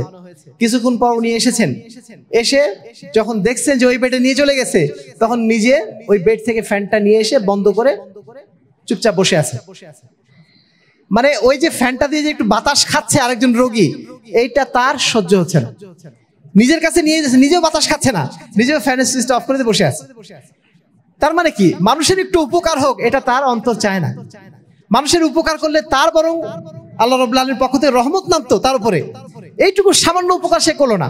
আবার আরেকজন তার ঠিক তার বিপরীত, দেখা যাচ্ছে সে তার নিজেরই বাতাস প্রয়োজন ছিল, কিন্তু সেটা নিজে বাতাস না খেয়ে সে অন্যকে দিচ্ছে। মানুষের ক্যাটাগরি বিভিন্ন রকম, কিন্তু আমরা কোন ক্যাটাগরির মানুষ হব? যারা মানুষের জন্য উপকারী হয়। খায়রুকুম মান আনফাউকুম লিন্নাস, তোমাদের মধ্যে সবচেয়ে উত্তম ব্যক্তি ওই ব্যক্তি যে অন্য মানুষের উপকার করে। একটা মানুষ পানি খেতে চাচ্ছে, এক গ্লাস পানি এগিয়ে দিলেন আপনি, এটা তার জন্য একটা বড় উপকার আপনি করলেন, বড় একটা ইহসান করলেন। এটুকুর জন্য আল্লাহ রাব্বুল আলামিন আপনার উপর অত্যন্ত খুশি হয়ে এমন একটা জায়গায় আপনাকে উপকার করবেন যেটা আপনি হয়তো চিন্তাও করতে পারবেন না। আপনি রাস্তা দিয়ে যাচ্ছেন, মোটরসাইকেল নিয়ে যাচ্ছেন, আপনার মোটরসাইকেলের পিছনে কেউ বসার নেই। আপনি দেখছেন একজন ব্যক্তি হেঁটে যাচ্ছে, সে হয়তো বাজারে যাবে, আপনি তাকে বলতে পারেন, ভাই আমার পিছনে ওঠেন, যেহেতু আমি একাই যাচ্ছি, আপনি বসলে কোনো ক্ষতি নেই, আমার সাথে চলেন। এই যে সামান্য একটু উপকার করলেন, এই উপকারের বিনিময়ে আল্লাহ রাব্বুল আলামিন অন্য এক দিক দিয়ে কিভাবে দেবেন আপনি নিজেও জানেন না। পাকিস্তানে যখন আমি ছিলাম তখন ওখানে পাবলিক ট্রান্সপোর্ট তেমন ছিল না, সেখানে সবাই মোটরসাইকেল চলাফেরা করতো বা গাড়িতে চলাফেরা করতো। মাঝে মধ্যে বিশ্ববিদ্যালয়ে ঢোকার পরে একটা লম্বা রাস্তা পার হতে হতো। যখনই রাস্তা দিয়ে যাওয়া শুরু করতাম, আমার কাছে মোটরসাইকেল তখন ছিল না, কেউ না কেউ এসে আমাকে তুলে নিয়ে হোস্টেলে নিয়ে যেত। মানে আমাকে কখনোই হেঁটে যেতে হয়নি, কেউ না কেউ এসে তুলে নিয়ে যেত। পরে যখন আমি নিজে মোটরসাইকেল কিনলাম, তখন আমার মনে হলো যে আমাকে রিপে করা দরকার। মানুষ যেমন আমাকে নিয়ে গিয়েছিল, আমিও তখন কোনো মানুষকে যদি দেখতাম যে এমনি ফ্রি যাচ্ছে, সঙ্গে সঙ্গে মোটরসাইকেল তুলে নিতাম। এই যে পরস্পরের প্রতি এই যে শ্রদ্ধা, পরস্পরের প্রতি এই যে উপকার করা যে মানসিকতা, এটাই তো ইসলামের মানসিকতা। এই মানসিকতায় আমাদের থাকা উচিত প্রত্যেকের, কারণ আমরা জানি আমাদের প্রত্যেকটা কাজের বিনিময় আছে আল্লাহর কাছে। সামান্য একটু উপকার মানুষের যদি আমি করে থাকি, ওটার বিনিময়ে অবশ্যই আল্লাহ রাব্বুল আলামিন আমাদেরকে দেবেনই দেবেন। সুতরাং কেন আমরা মানুষের জন্য কল্যাণ কাজ করতে এত বেশি দ্বিধাগ্রস্ত? আমার একটু জমি আছে, ওই জমির সাইডে একটা রাস্তা চলে গেছে, আমি যদি আমার জমিটা একটু কম ঘিরে নেই, প্রাচীর যখন দিচ্ছি একটু কম দিয়ে দিই, তাহলে রাস্তাটা একটু চওড়া হয়। এই রাস্তাটা চওড়া হলে মানুষের যদি কিছু উপকার হয়, তাহলে আমার কোনো লস আছে? অনেক মানুষ এমন মনে করেন যে আমার যেহেতু জমি আছে পুরোটা ঘিরে নেব, মানুষ হাঁটতে পারুক বা না পারুক, পুরোটাই তাকে নিতে হবে। কিন্তু আমি যে একটু কম করে নেই, যদি নেই মানুষ ওখানে হাঁটতে পারবে, আমারও সন্তানরা, আমারও নাতিপুতি, তারাও তো হাঁটবে ওখান থেকে। এইটুকু উপকার করতে আমরা অনেক সময় রাজি হতে পারি না। সময় তো বুঝছি, ইসলাম ক্ষমার ধর্ম, ইসলাম ছাড় দেওয়ার ধর্ম, ইসলাম মানুষকে উপকার করা ধর্ম। এই বিষয়গুলো আমরা যেন দিনে দিনে ভুলে যাচ্ছি, এই চর্চাগুলো আমাদের মধ্যে থেকে হারিয়ে যাচ্ছে। সময় তো বুঝছি, এই বিষয়টা আমাদেরকে সাধ্যমতো মনোযোগ দেওয়ার চেষ্টা করতে, আমাদের আখলাক যেন ইসলামের আখলাক হয়। মানুষ আল্লাহ রসুলের যুগে ইসলাম গ্রহণ করেছিল মূলত মুসলমানদের আখলাক দেখে। এখনো পর্যন্ত ইউরোপিয়ান কান্ট্রিগুলোতে যে সমস্ত জায়গায় মুসলমানদের কোনো দেখা দিশা নেই, তারা যত না ইসলামের আকীদা মানহাজ দেখে আসে, তার চেয়ে বেশি ইসলামের আচার আচরণ দেখে আসে, মুসলমানদের আচার আচরণ দেখে আসে। মুসলমানরা মদ খায় না, মুসলমানরা মারামারি করে না, এই চেহারাগুলো, এই দৃশ্যগুলো দেখেই তারা কিন্তু বেশি ইসলামের দিকে আকৃষ্ট হয়। সুতরাং আমরা যদি আদর্শ মুসলমান হতে চাই, আমাদের আখলাকটা যেন আল্লাহ রসুলের চরিত্রের মতো হয়। ইন্নামা বুইস্তু লিউতমিমা মাকারিমাল আখলাক, আল্লাহ রসুল বলছেন আমি সমস্ত উত্তম চরিত্রের পরিপূর্ণতা দেওয়ার জন্য পৃথিবীতে এসেছি। সুতরাং আমরা যেন সাধ্যমতো চেষ্টা করি আমাদের চরিত্র, আমাদের আখলাক যেন আল্লাহ রসুল সাল্লাল্লাহু আলাইহি ওয়াসাল্লামের মতো সুন্দর আখলাক হয়, সুন্দর আচরণ যেন আমাদের হয়, এবং আমাদের প্রত্যেকটা আচরণের বিনিময় কিন্তু আমি আল্লাহর কাছে পাবো, সেটা যেন আমাদের মাথায় থাকে। সম্মানিত উপস্থিতি, আলোচনার শেষ লগ্নে এসে আপনাদের আবারও মনে করে দিচ্ছি, আমরা হয়তো গ্রামের মানুষ, আমরা হয়তো অনেক কিছুই জানি না, হয়তো আমাদের বড় বড় ডিগ্রি নাই, কিন্তু আমাদের প্রত্যেকের তিনটা জিনিস অন্তত জানা প্রয়োজন। এক নম্বর, আমরা যেন তাওহীদের বিশ্বাসী হই, এমন বিশ্বাস যে এই বিশ্বাসের মধ্যে কোনো শিরক প্রবেশ না করে, অর্থাৎ শিরক মুক্ত ঈমান। এ সম্পর্কে আমাদের প্রত্যেককেই জানতে হবে, আমাদের একমাত্র মাবুদ কে? আল্লাহ রাব্বুল আলামিন। আমরা সমস্ত ইবাদত করব কার জন্য? শুধুমাত্র আল্লাহর জন্য। আমাদের সমস্ত কাজ হবে শুধু আল্লাহর বিধান অনুযায়ী। এই বিশ্বাস আমাদের মধ্যে অবশ্যই ধারণ করতে হবে। দ্বিতীয়ত, আমাদের সমস্ত আমল হবে কার দেখানো তরিকা অনুযায়ী? এর বিপরীত যদি হয় তার নাম কি? বেদাত। বেদাত যদি হয়ে যায়, ওই বেদাতকে আল্লাহর কাছে কবুল হবে? কবুল হবে না। এজন্য আমাদের সমস্ত কাজ, আমাদের সমস্ত আমল, আমাদের সমস্ত ব্যবসা বাণিজ্য সবকিছু হবে আল্লাহ রসুলের দেখানো তরিকা অনুযায়ী। এবং সর্বশেষ আমাদের আখলাক, আমাদের চরিত্র, প্রতিবেশীর প্রতি আমাদের আচরণ, স্ত্রীর প্রতি আচরণ, সন্তানের প্রতি আচরণ, শিক্ষকের প্রতি আচরণ, এই আচরণগুলো হবে আল্লাহ রসুলের দেখানো আদর্শ অনুযায়ী, আল্লাহ রসুলের চরিত্র অনুযায়ী। সেইভাবে আজ যেন আমরা আমাদের চরিত্রটাকে সুন্দর করে সাজিয়ে নিতে পারি। এই তিনটা কাজ যদি আমরা করতে পারি, তাহলে ইনশাআল্লাহ আমরা দুনিয়াতে যেমন হায়াতে তয়্যিবা পাবো, এবং কাল কিয়ামতের ময়দানে ইনশাআল্লাহ আল্লাহর মুক্তিপ্রাপ্ত বান্দাদের মধ্যে অন্তর্ভুক্ত হতে পারবো। সম্মানিত উপস্থিতি, আজকে আপনাদের কাছে সেই সুদূর রাজশাহী থেকে এসে আমাদের মূল বার্তাটা ছিল এটাই, যে আমরা যেন সবকিছু করি আল্লাহর বিধান অনুযায়ী, সবকিছু করি আল্লাহ রসুলের তরিকা অনুযায়ী, তাহলে ইনশাআল্লাহ আমরা দুনিয়া এবং আখিরাতে সফল কাম হতে পারবো। আর এই দাওয়াতটা, যে দাওয়াত আমরা আপনাদের কাছে আজকে পৌঁছে দিয়েছি, এই দাওয়াতটা প্রত্যেক এলাকার মানুষের কাছে পৌঁছে দেওয়া, এটা আমাদের সবার দায়িত্ব। আজকে যারা আমরা মসজিদে এসেছি, ওই আয়াতটা আমরা মনে রাখবো। আল্লাহ বলছেন, কুনতুম খায়রা উম্মাতিন উখরিজাত লিন-নাস, তোমরা এই পৃথিবীতে সর্বোত্তম জাতি, যাদেরকে উত্থান ঘটানো হয়েছে এই কাজের জন্য, যে তোমরা মানুষকে ভালো কাজের কথা বলবে এবং খারাপ কাজ থেকে নিষেধ করবে। আমরা আলহামদুলিল্লাহ এখানে অনেক যুবক শ্রেণী এসেছি। আজকে যুব সমাজ আলহামদুলিল্লাহ একটা গ্রুপ আছে যারা আলহামদুলিল্লাহ ইসলামের দিকে ধাবিত, যারা ইসলামকে পছন্দ করে, ইসলামের দিকে মানুষকে ডাকছে। আরেক দল আছেন যারা মোবাইল গ্যাজেট নিয়ে ব্যস্ত। আমরা নিঃসন্দেহে সেই দলভুক্ত হতে চাই যারা ইসলামের পথে জান দেওয়ার জন্য প্রস্তুত হয়ে গেছে। এই সমস্ত যুব সমাজ আজকে আমাদের প্রয়োজন। যুবদের মধ্যে যারা আছেন তাদের প্রতি আমাদের অনুরোধ থাকবে, আপনারা এখন টকবগে ফুটন্ত যৌবনের মধ্যে আছেন, আপনাদের কথাগুলো মানুষ সহজে শোনার চেষ্টা করে, আপনাদের সেই সুযোগ আছে, আপনারা আপনাদের যৌবনের রক্তটাকে আল্লাহর রাস্তায়, আল্লাহর দ্বীনের জন্য ব্যয় করার চেষ্টা করুন। আপনারা যারা বন্ধু বান্ধব রয়েছে তাদেরকে মসজিদমুখী করুন, তাদেরকে কোরআনমুখী করুন, তাদেরকে ইসলামমুখী করুন। এটা আপনাদের সবার দায়িত্ব। এই সমাজকে পরিপূর্ণ ইসলামী সমাজ বানাতে গেলে আমাদের সবার দায়িত্ব রয়েছে। শুধুমাত্র মসজিদে যদি ইমাম তার দায়িত্ব না, শুধু যদি যিনি খতিব তার দায়িত্ব না, শুধু যিনি মাদ্রাসায় পড়েন তার দায়িত্ব না, এটা আমাদের সবার দায়িত্ব। আমরা প্রত্যেকেই কিছু না কিছু ভালো জিনিস জানি, কিছু না কিছু ভালো কথা জানি, সেটা অন্য ভাইকে যেন আমরা পৌঁছে দিই। আমরা ওই ভাইদেরকে বুঝাই যারা অন্যায় অশ্লীলতার মধ্যে ডুবে আছে, তাদেরকে যেন ইসলামের পথে আমরা ফিরিয়ে আনার চেষ্টা করি। কারণ আমরা পৃথিবীতে কেউ চিরস্থায়ী হব না। আজ হোক কাল হোক আমাদের বিদায় নিতেই হবে। আমাদের বিদায় নেওয়ার পর আমাদের আসল জায়গা কোনটা? জান্নাত। আমরা পৃথিবীতে থাকার জন্য আসি নাই, আমাদের থাকার জায়গা হচ্ছে জান্নাত।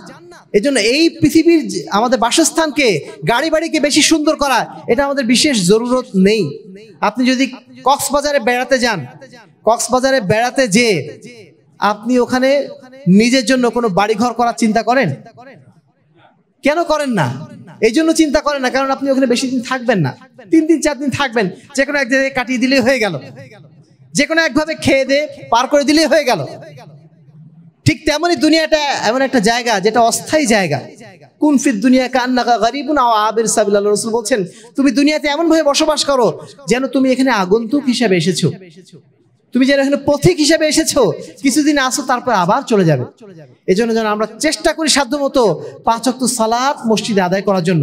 যুব ভাইরা সাবধান থাকার চেষ্টা করবেন, আপনারা সতর্ক থাকার চেষ্টা করবেন, আপনারা যেন 5 ওয়াক্ত সালাতে অভ্যস্ত হতে পারেন সেই চেষ্টা আপনারা সাধ্যমতো করার চেষ্টা করুন। মুরব্বীরা এমনিতে আসেন আলহামদুলিল্লাহ, মুরব্বীদের কাজ কম, এজন্য তারা মসজিদে চলে আসেন, কিন্তু যুবকদের মসজিদে কম পাওয়া যায়। আপনাদের প্রতি আমাদের অনুরোধ থাকবে 5 ওয়াক্ত সালাত এটা যেন আমরা সবার আগে ঠিক করি। এটা সবার আগে আউয়াল মা ইউহাসাবু বিল আবদু ইয়াউমাল কিয়ামাতি as-সালাত, কিয়ামতের দিন সবার প্রথমে জিজ্ঞেস করা হবে সালাত আদায় করেছিলাম কিনা। এজন্য সালাতের হিসাবটা আমরা যেন সবার আগে করার চেষ্টা করি। বাকি যে অন্য বিষয়গুলো সেগুলো যেন সাধ্যমতো পালন করি। আমাদের জীবনটাকে পরিপূর্ণ ইসলামের উপর যেন আমরা পরিচালনা করার চেষ্টা করতে পারি। আল্লাহ রাব্বুল আলামিন সেই তৌফিক যেন আমাদেরকে দান করেন। আল্লাহুম্মা আমিন ওয়া আখির দাওয়ানা আলহামদুলিল্লাহি রাব্বিল আলামিন। ইন্নাল হামদালিল্লাহ নাহমাদুহু ওয়া নাস্তাঈনুহু ওয়া নাস্তাগফিরুহু ওয়া নু'মিনু বিহি ওয়া নাতাওয়াক্কালু আলাইহি ওয়া নাউযু বিল্লাহি মিন শুরুরি আনফুসিনা ওয়া মিন সাইয়্যাতি আমালিনা মান ইয়াহদিহিল্লাহু ফালা মুদিল্লা লাহু ওয়া মান ইউদ্লিলহু ফালা হাদিয়া লাহু ওয়া নাশহাদু আল লা ইলাহা ইল্লাল্লাহ ওয়া নাশহাদু আন্না মুহাম্মাদান আবদুহু ওয়া রাসূলুহু। আম্মা বা'দ, ফাআউযু বিল্লাহি মিনাশ শাইতানির রাজীম। বিসমিল্লাহির রহমানির রহিম। ইয়া আইয়ুহাল্লাযীনা আমানু সাল্লু আলাইহি ওয়া সাল্লিমু তাসলিমা। আল্লাহুম্মা সাল্লি আলা মুহাম্মাদ ওয়া আলা আলি মুহাম্মাদ কামা সাল্লাইতা আলা ইব্রাহিম ওয়া আলা আলি ইব্রাহিম ইন্নাকা হামিদুম মাজিদ। আল্লাহুম্মা বারিক আলা মুহাম্মাদ ওয়া আলা আলি মুহাম্মাদ কামা বারাকতা আলা ইব্রাহিম ওয়া আলা আলি ইব্রাহিম ইন্নাকা হামিদুম মাজিদ। সম্মানিত উপস্থিতি, আমাদের মধ্যে অনেকেই আছেন যারা অসুস্থ অবস্থায় রয়েছেন, আমরা তাদের জন্য দোয়া করছি। আল্লাহ রাব্বুল আলামিন তাদেরকে যেন শিফায়ে কামেলা এবং আজেলা দান করেন। আমাদের মধ্যে যারা মৃত্যুবরণ করেছেন, যারা হয়তো সহিহ আকীদার দীক্ষা পান নাই, যারা হয়তো তাওহীদ এবং সুন্নাতের জ্ঞান সম্পর্কে জানতেন না, সেই সমস্ত মানুষরা হয়তো অনেকে শিরক বিদআতের সাথে পৃথিবী থেকে বিদায় নিয়েছেন, আমরা তাদের জন্য দোয়া করি। আল্লাহ রাব্বুল আলামিন তাদের গুনাহ খাতা যেন তাদের ওজরের কারণে আল্লাহ রাব্বুল আলামিন তাদেরকে যেন মাফ করে দেন। সেই সাথে আল্লাহ রাব্বুল আলামিন তাদের কবরকে যেন জান্নাতের বাগিচায় পরিণত করে দেন। আমাদের মধ্যে যে সমস্ত ভাইরা আজকে ফিলিস্তিনে, কাশ্মীরে, সিরিয়াতে যারা আজকে অত্যাচারিত হচ্ছেন, নিগৃহীত হচ্ছেন, বাতিল শক্তির কাছে যারা আজকে চরম নির্যাতনের শিকার হচ্ছেন, আল্লাহ রাব্বুল আলামিন তাদেরকে নির্যাতন থেকে, এই পরীক্ষা থেকে যেন উদ্ধার করেন এবং তাদের মধ্যে যারা মারা গিয়েছেন আল্লাহ রাব্বুল আলামিন তাদেরকে যেন শহীদ হিসেবে কবুল করে নেন। যারা এখনো বেঁচে আছেন আল্লাহ রাব্বুল আলামিন তাদেরকে যেন সুস্থতা এবং নিরাপত্তার সাথে বেঁচে থাকার তৌফিক দান করেন। আমরা আরেকটা দোয়া চাইবো। আহলে হাদিস আন্দোলন বাংলাদেশের মুহতারাম আমির জামাত প্রফেসর ডক্টর মোহাম্মদ আসাদুল্লাহ আল গালিব, আপনারা ওনার নাম অনেকেই শুনেছেন। আমরা আসার সময় উনি আমাদেরকে বলেছেন, যেহেতু লক্ষ্মীপুরে তোমরা যাচ্ছ, মুসল্লিদের কাছে আমাদের সালাম পৌঁছে দিও, আমাদের জন্য দোয়া করতে বলো, যেন জীবনের শেষ মুহূর্ত পর্যন্ত যেন ঈমানের উপর টিকে যেন থাকতে পারি এবং দ্বীনের খেদমতে যেন আল্লাহ রাব্বুল আলামিন টিকিয়ে রাখেন। আমরা সকলে বলি আল্লাহুম্মা আমিন। তাআদুল ইবাদাল্লাহ রাহিমাকুমুল্লাহ, ইন্নাল্লাহা ইয়া'মুরুকুম বিল আদলি ওয়াল ইহসান ওয়া ইতা'i যিল কুরবা ওয়া ইয়ানহা আনিল ফাহশাই ওয়াল মুনকার ওয়াল বাগি ইয়া'iদুকুম লাআল্লাকুম তাযাক্কারুন। উযকুরুল্লাহ ইয়াযকুরুকুম ওয়াদউহু ইয়াস্তাজিব লাকুম ওয়া লাযিকরুল্লাহি তাআলা আ'লা ওয়া আজলু ওয়া তাম্মু ওয়া হাম্মু আকবার। আকিমিস সালাহ।